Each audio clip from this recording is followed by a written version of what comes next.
our second and last panel for the day, titled Navigating Regulatory Landscapes for Tokenized Assets, Best Practices and Emerging Trends. This panel will be moderated by our amazing moderator, the crypto lawyer, Irina Haver. Please give her a warm round of applause, ladies and gentlemen. Guys, let's give her a round of applause, please. Come on, there you go.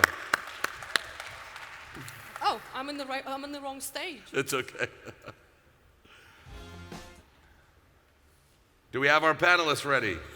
Good afternoon, wonderful people. Thank you very much for being here. Regulatory panels are always very exciting.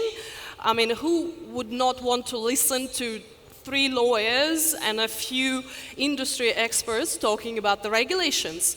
And I've got my wonderful panelists ready to join us on the stage.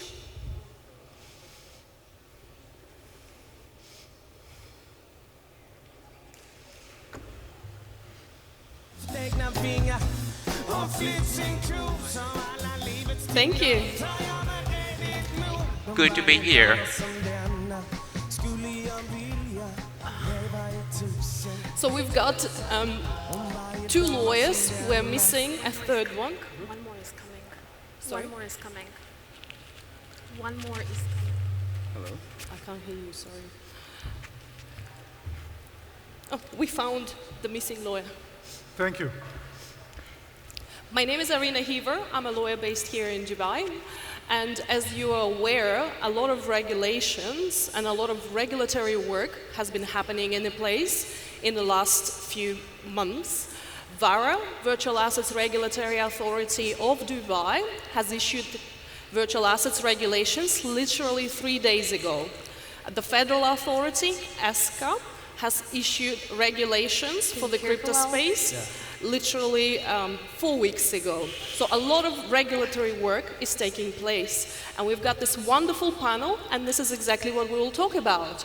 But, of course, focusing on tokenizations in various different industries. And tokenization of real-world assets is a very, very hot topic right now. Because up to date, there was a lot of activities happening in the virtual space, but a lot of real-world businesses and real-world assets need to be tokenized as well. And do you mind introducing yourself? Do you mind starting? Let's start with the introductions. Yeah, let's start it. I don't mind. I'll do that. So, welcome everyone to the conference. My name is Naveen. Dr. Naveen Singh is the full name, and I'm the CEO and founder of a layer 1 blockchain called Inery. Been in the space now a little bit more than 4 or 5 years, and the whole spectrum has been touched as being the fundamental layer.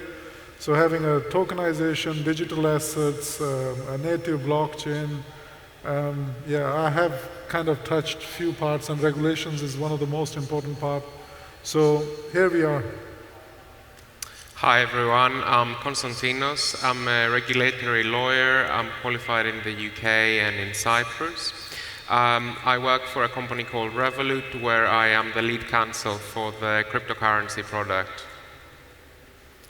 Hey everyone, my name is Alexa and I'm a DAO and tokenization consultant. I support projects with establishing frameworks for operations, governance, and advise on mitigating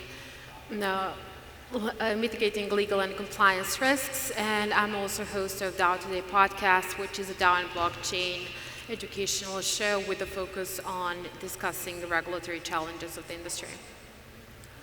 Thank you. Hi everyone. I hope everyone's doing well tonight. My name is Adele Burton with Traders Brawl. My background was in working for the FCA, the Financial Conduct Authority in the UK, where I was involved with issuing licenses for crypto asset firms. And so this was the basis of knowledge that allowed me to pivot into creating my own social media, Web3 social media agency, which is now based in Dubai. And I'm great to be here. I'm glad to be here with all these panelists on this panel. Thank you. So, Konstantinos, can we start with you? What sort of regulatory developments are happening in the UK and EU? So I just briefly covered what's happening in the Middle East, but UK have not been left behind, right? They're passing a lot of new rulings in that space. Can you give us a quick briefing, please? Yes, thanks, Irina. That's absolutely true, that we see a lot of regulation being introduced in this space. And there is a clear trend towards licensing of all the activities regarding the offering of digital assets. Currently in Europe, cryptocurrency activity is regulated under something called the Fifth Anti-Money Laundering Directive, which only regulates anti-money laundering and terrorist financing in this space. But there is upcoming regulation, which is called MiCA, Markets in Crypto Assets Regulation, which creates the first comprehensive framework for the regulation of crypto assets. And it covers anything from licensing, requirements around governance, transparency, consumer protection. The UK is indeed behind in this space. The Treasury, which is the Ministry of Finance in the UK, issued a consultation a couple of weeks ago proposing new rules to regulate this space. So we see a lot of activity in this area. We see regulators looking at each other to try and inform their approach. Fantastic. Alexia, would you like to add to that? You're based in EU. Would you like to add to how the new EU regulations will impact tokenizations of real industries? Well, the latest development when it comes to crypto regulation in the EU is currently largely focused on MiCA, Market in Assets Regulatory Framework. That is basically a uniform legislation across EU. But currently, this version is not addressing tokenized assets specifically. They're rather focused on regulating stable coins, then market integrity, consumer protection, and having more strict AML and KYC requirements. While largely still the tokenized assets to fall under MiFID rather than MiCA. And I mean, I assume that as the space develops and as we have more use cases of tokenization, that EU will follow with developing the framework. Yes, I was just talking to a few people from the audience. There is a project out here tokenizing real-world property. I think they're sitting on the stage there. So how would EU regulations, for example, apply specifically to tokenization of properties? Well, I think like that is regulated as the current in terms of like how do you regulate real estate in general, like any other assets, because blockchain is very innovative yet, and EU is exploring, is going into the direction of how to regulate it, but there aren't any new specific laws that are focused on tokenization of real estate or for any real-world assets so far, since it's, as I mentioned, it will come. However, it's not just in this phase. The reason I'm mentioning real estate because it's a super hot topic right now in the UAE, in Dubai, where we are located. Several really big developers are looking into that, and they're looking into moving into the space. And Gideon, you're based here in the UAE, specifically with what we see in the markets and what we see with the new regulations coming in. What is your view? How will that impact the real-world industries that we have in the region? Yes, definitely. I think it's adding more clarity to the situation, because in the UK, because my experience came from the UK, right? If you were to invest in cryptocurrencies, the FCA stance is you have no insurance. There's nobody that will give you any indemnity. There's no lawyer that will back you up if you lose your coins, because you're giving your coins to to a crypto exchange, centralized or decentralized, and that is their responsibility because it's not registered as a security. But here in the UAE, that's changing. They're actually acknowledging and actually they're finding a framework to actually register cryptocurrencies as securities. It's coming in, it's not yet there, but it is coming. So this gives you a sense of security, like, hey, I have registered, there's a registration number attached to my security, it's crypto. There will be, I believe, my hope is there will be more clarity, and that way, in future, there will be more adoption. Because look at right now, why is Russia, for example, using crypto to funnel money? Because it's a way, it's a medium of exchange outside sanctions. Right? The dollar, the US dollar owned by CBDC so governments is too much control. So crypto is a way to bypass that, give back control to people like you, to you and the people, for the people. That's the long-term goal, the long-term vision. I don't think the regulators will like you very much after those statements, bypassing them, giving control to the people. I think this is the opposite of what the regulators want. What about you, Doctor? What do you think about, the current landscape in the region?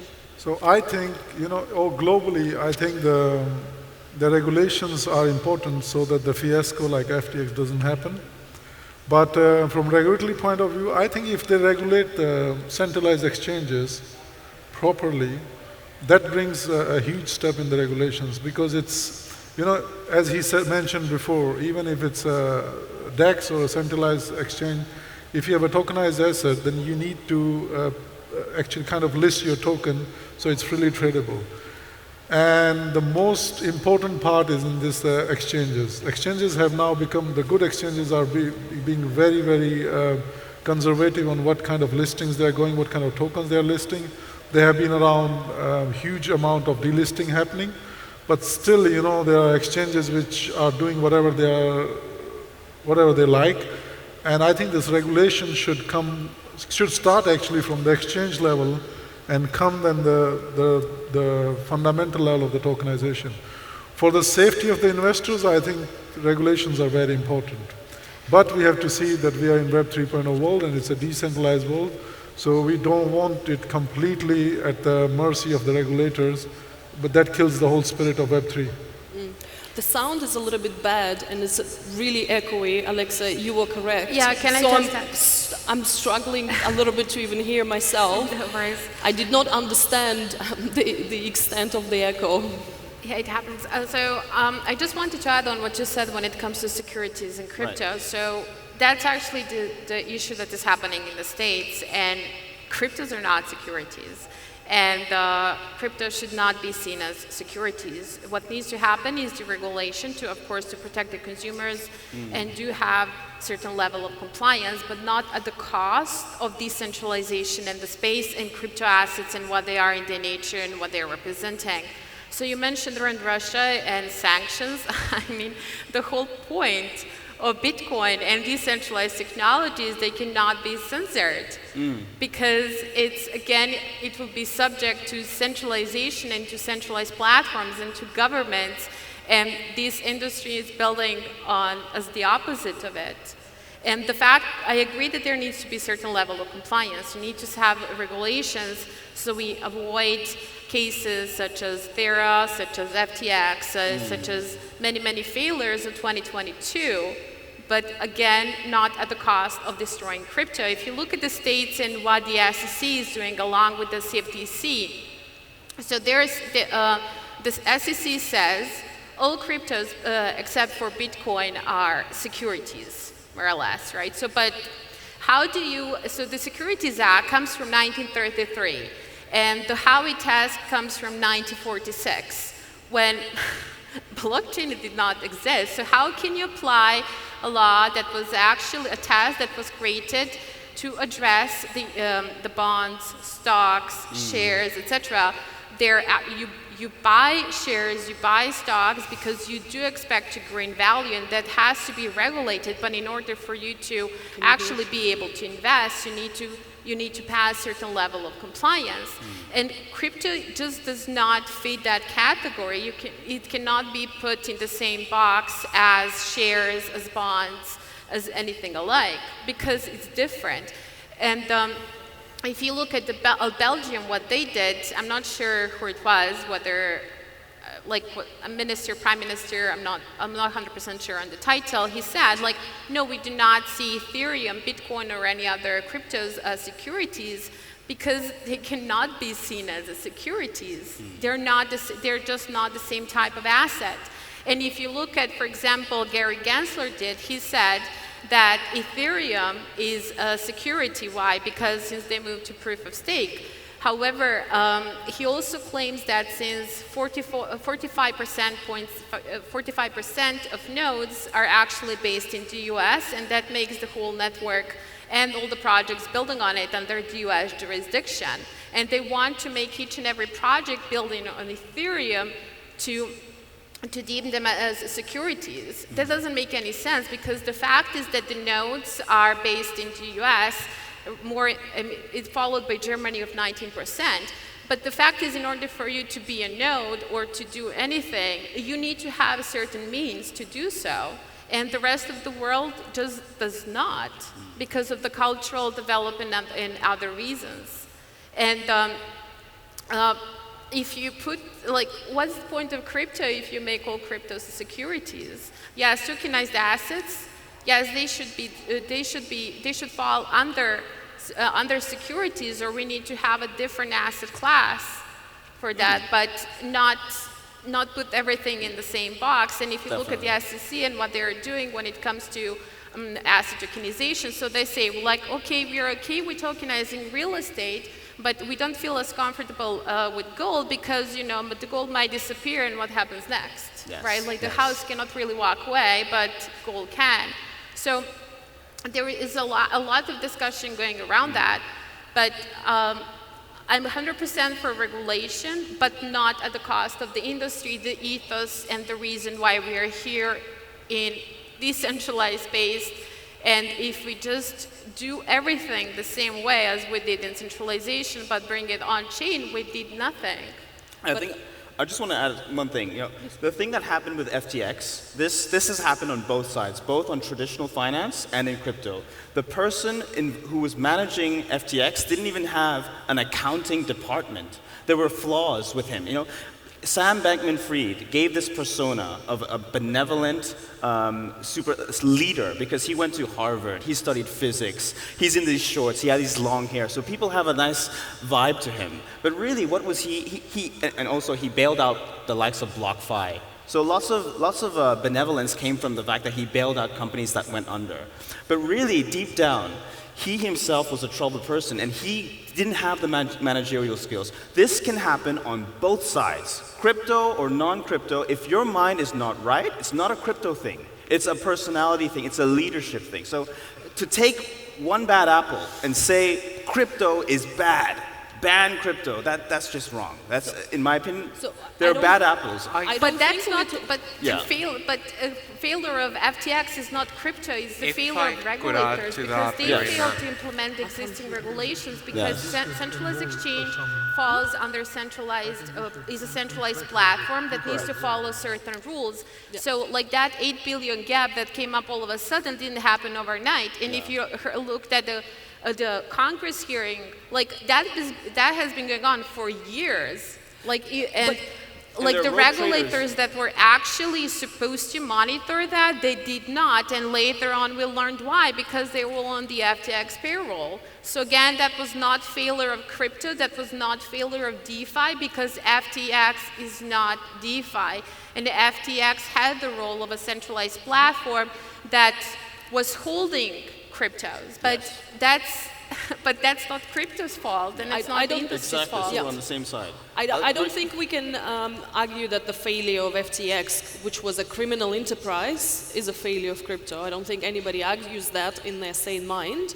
Also, at the same time, we were just talking how regulations are important to prevent things like FTX happening. However, if somebody wants to commit a crime, they will commit a crime, irrespective of the rules and regulations, and I'm sure the audience will agree with that.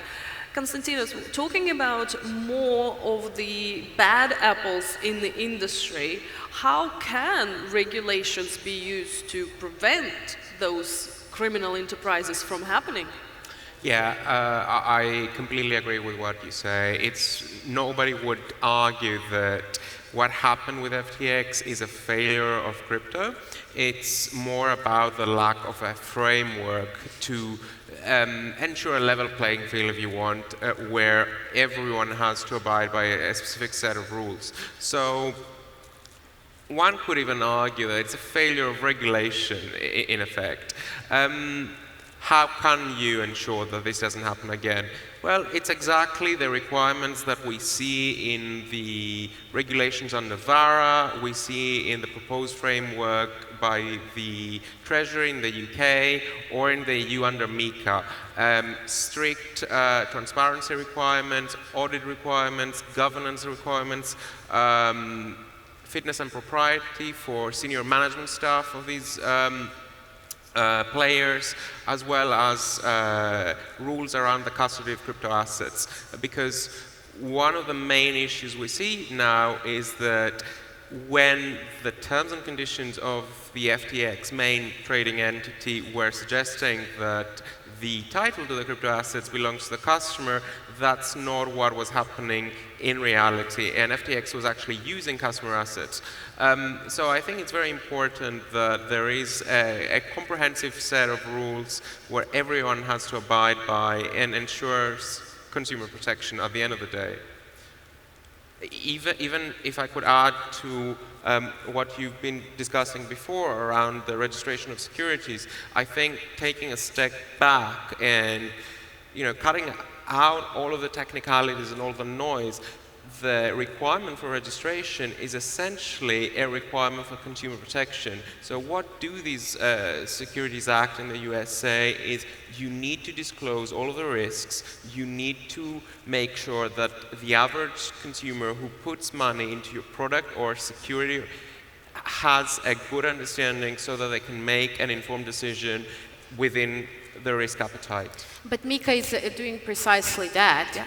Right, so if they're not registering everything as a securities, right? So what they are doing, they are addressing the market integrity, meaning that let's say the dump and pump schemes that are like omnipresent in the industry. So let's say that a project is actually paying for AMM or any other type of activities in order to showcase like that the price, they need to disclose that. So they need to make that publicly available, that they're actually employing an AMM, that there is a pump and dump going on, and that like each and every consumer or a potential buyer has to be aware of it as well. So they're ensuring the full transparency. Also, they're regulating as well the crypto asset providers. So there are certain rules and requirements that they will have to follow. And when it comes to stable coins, what MiCA is doing is addressing the issue that we had with Vera, right? So if you're issuing a stable coin, let's say if you issue 1 billion of a stable coin, you have to have the same amount of it in the bank.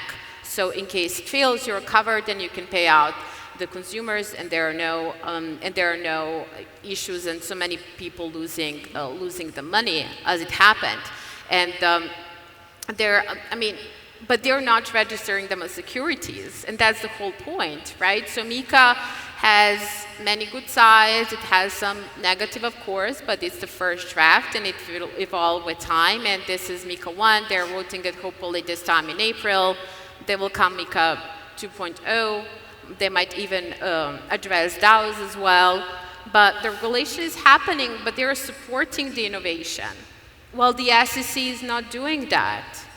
Like, you cannot KYC each and every holder. I do agree that there needs to be, like, if I'm a founder in the States and if I'm launching the project, like, of course, the people and the consumers and whoever should be aware that there is a place they can go to in case I rug the project. But that doesn't mean that my identity needs to be fully known, because the fact is that there are crazy people in communities. I have had cases where you literally had some situations for police and for law enforcement and for court because of some community members. And the founder's identity was known.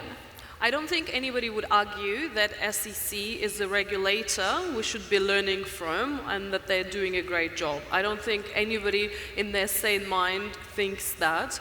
I think they're making a lot of mistakes, and hopefully other regulators in other jurisdictions will not make the same mistakes. What do you think? Are you a fan of SEC and their wonderful work?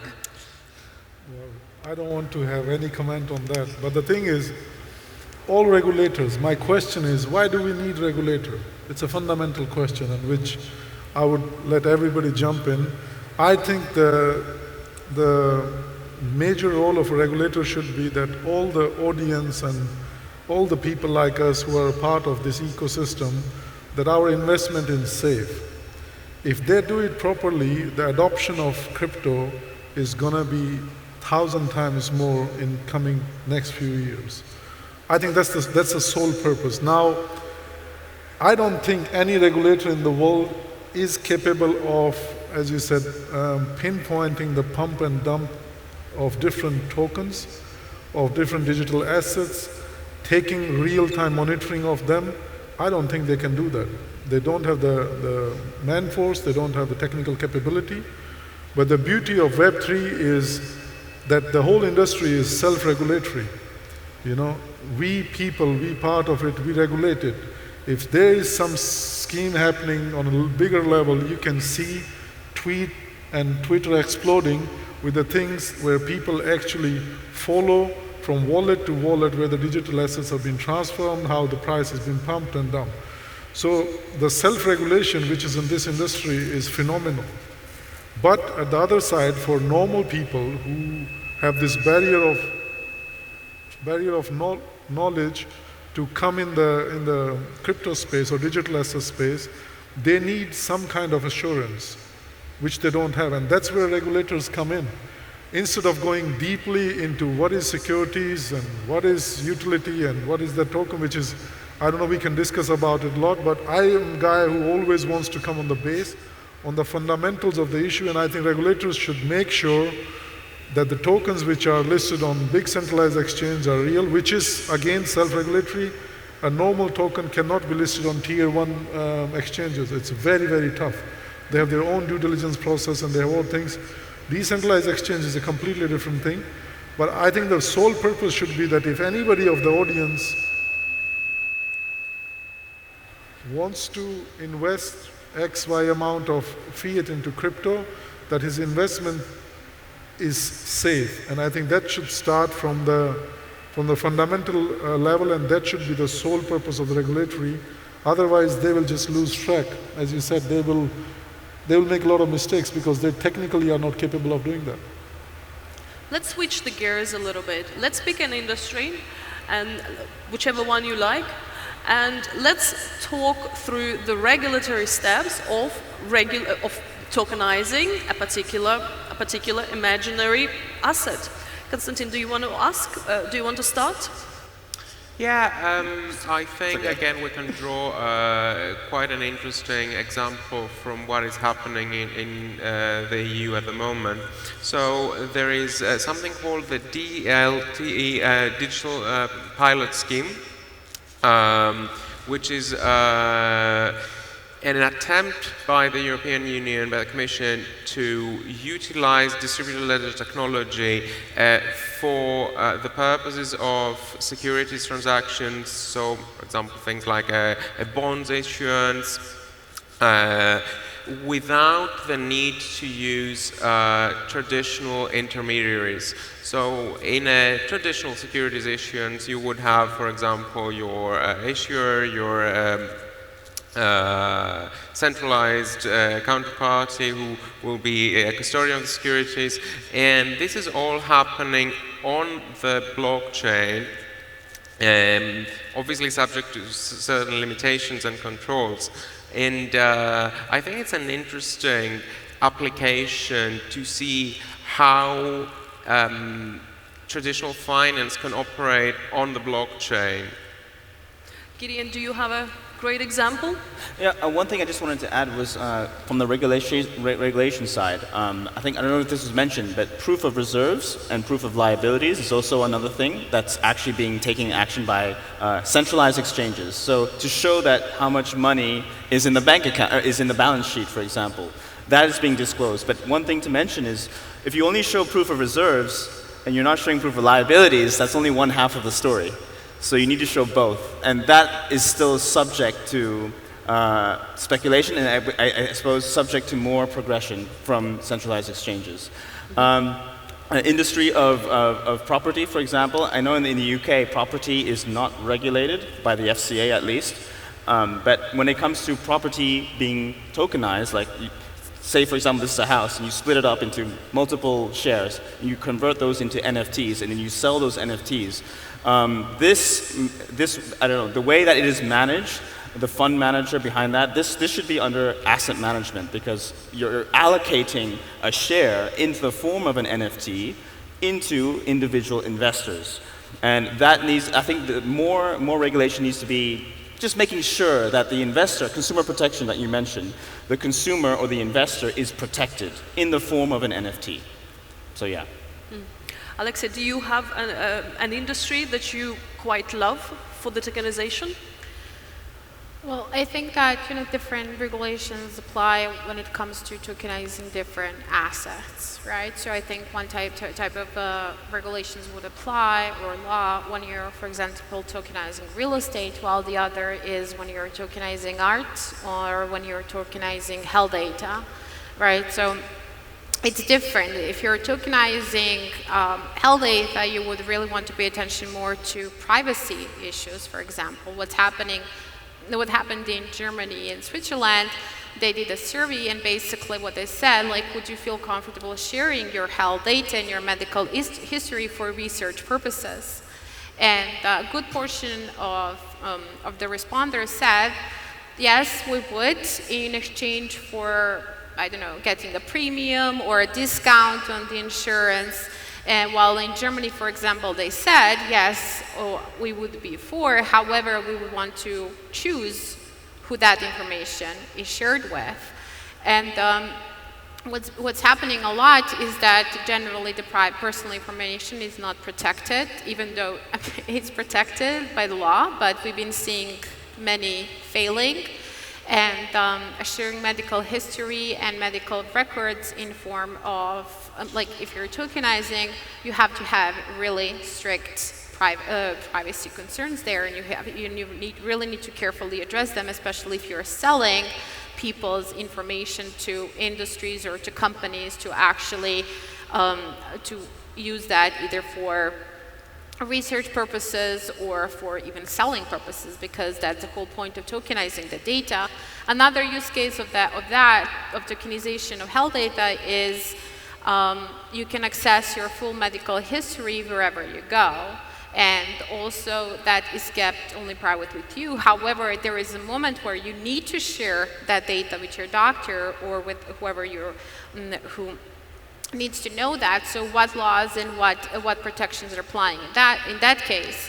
When it comes to real estate, generally real estate is tokenized by not necessarily only NFTs. It's because it can be one type of, while you can also have a different application of tokenization when you have actual digital tokens where you can fractionalize the property, so you open a bigger pool of investors.